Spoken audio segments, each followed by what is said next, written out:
You've seen the headlines: Meta cuts 21,000 employees. Amazon eliminates 27,000 jobs. Twitter slashes its workforce by 80% overnight. The market cheers. Stock prices spike 3 to 5% in the first week. Wall Street applauds the decisive action. But Boardroom Files Research dug into the actual 10K filings, SEC disclosures, and severance liability documents, and the hidden costs tell a completely different story. The narrative corporate boards want you to believe is simple: layoffs equal instant profit. Cut headcount, reduce payroll, watch margins expand. It sounds clean. It's not.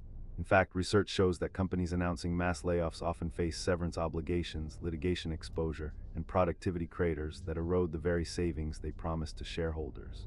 Today, we're breaking down the true financial cost of corporate layoffs, not the sanitized version in press releases, but what actually shows up in SEC filings, settlement agreements, and board meeting transcripts.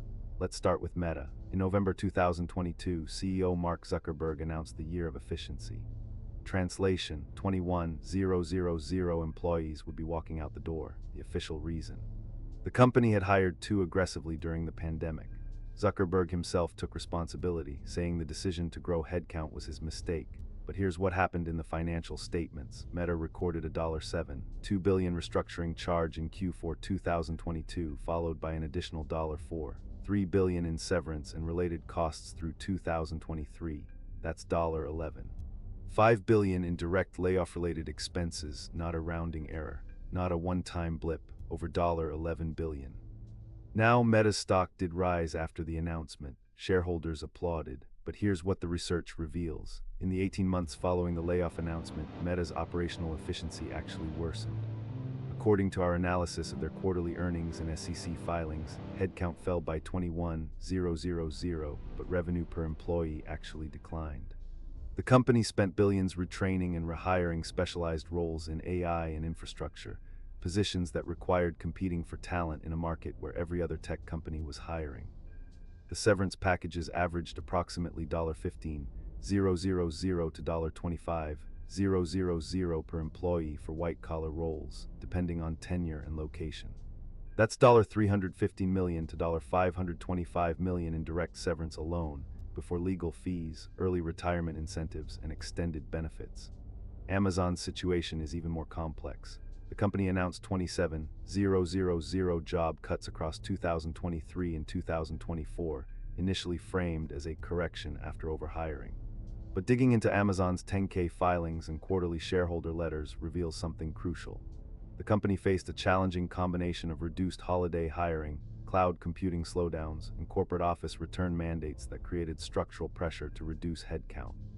The estimated total cost of these reductions exceeded $10 billion when you account for severance, outplacement services, extended benefits continuation, and the accelerated vesting of stock awards to departing executives and senior staff. According to data from Amazon's proxy statement, the top 5 executives received combined equity awards of $214 million in 2023, the same year the company cut 27,000 workers, earning an average of $58,000 annually. That's roughly 3,700 worker annual salaries, equivalent to 5 executive stock packages. But the financial statement impact is only the beginning.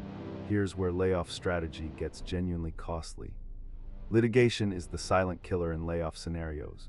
When companies cut 10,000 or 20,000 employees simultaneously, claims of age discrimination, gender discrimination, disability discrimination, and retaliation inevitably follow. Research shows that mass layoff events trigger litigation clusters within 12 to 24 months. A single class action age discrimination lawsuit can cost $5 million to $50 million in legal fees and settlements combined. Twitter's 80% workforce reduction in November 2022, cutting approximately 3,700 employees from a 500-person team, became a litigation nightmare. The company faced multiple lawsuits alleging inadequate severance, improper termination procedures under WARN Act regulations, and age bias. Estimates suggest Twitter's total litigation and settlement costs exceeded $75 million through 2024, not counting ongoing disputes. Institutional knowledge loss is a hidden cost that doesn't appear on financial statements but decimates long-term value. When you cut 21,000 people at Meta, you're losing engineers who understand legacy systems, product managers who held institutional memory about user behavior patterns, and operations staff who maintained relationships with critical vendors and partners. The cost to rebuild that knowledge is enormous. Research indicates that companies lose 6 to 18 months of operational efficiency after mass layoffs, as remaining employees spend time documenting processes, training new hires on old systems, and stabilizing core operations.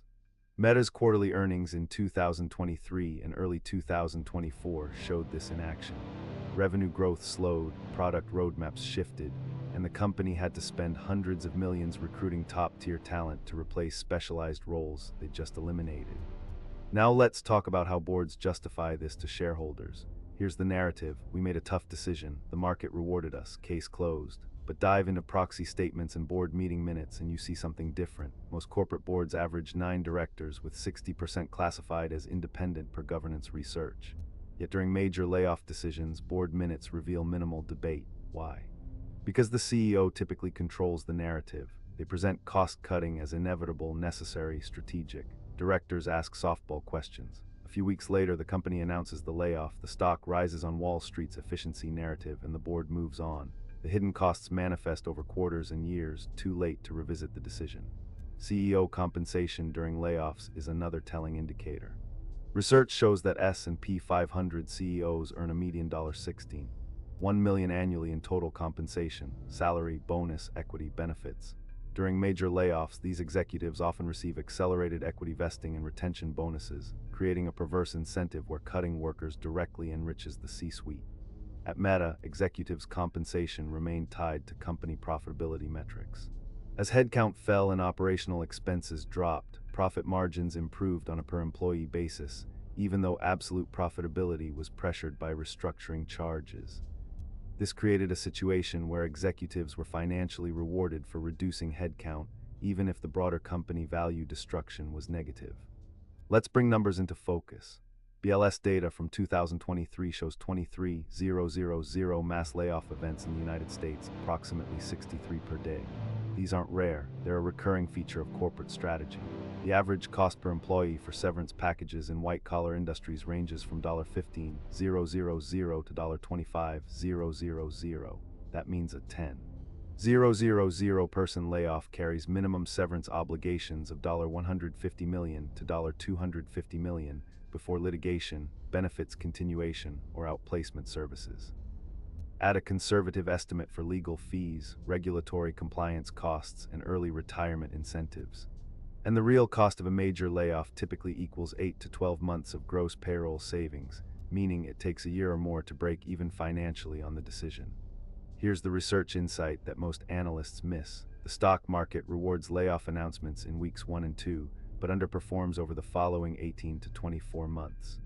A study analyzing 500 large-scale layoff announcements from 2015 to 2023 found that companies posting 5% or larger workforce reductions beat the market by 3 to 5% initially, but underperformed by 8 to 12% over the next 18 months.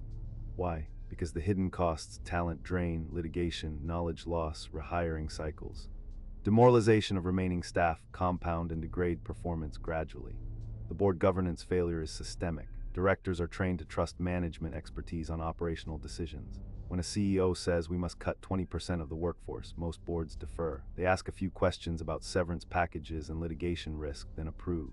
They rarely demand alternative analysis. What if we reduced executive bonuses instead? What if we slowed hiring rather than cutting existing staff? What if we extended the reduction timeline to 18 months rather than 90 days? These alternatives carry different cost-benefit profiles, but they rarely appear in board minutes because the CEO's recommendation is accepted as the default. Twitter offers a case study in how board failures amplify layoff costs. When Elon Musk acquired Twitter for $44 billion in October 2022, and immediately cut 50% of the 500-person workforce, 700 employees. The financial impact was immediate, $187 million in severance charges in Q4 2022 alone, but the operational fallout was severe. Critical functions like content moderation, trust and safety, and advertiser relations deteriorated. Advertisers paused spending over content moderation concerns. The platform's reliability suffered. Within months, Twitter was forced to rehire contractors and reinstall specialized teams at premium rates because of the turmoil. The company's estimated total separation costs, rehiring premiums, and legal settlements exceeded $400 million through 2024. For context, that's roughly equivalent to the cost of keeping all 700 people employed for 5 to 7 years at median tech salaries. What's the real takeaway? Corporate layoffs are not magic profit machines. They're complex financial and operational events with severe hidden costs. Wall Street's initial enthusiasm masks a darker reality: severance obligations, litigation exposure, productivity losses, and talent drain that often exceed the gross payroll savings. Companies cut first,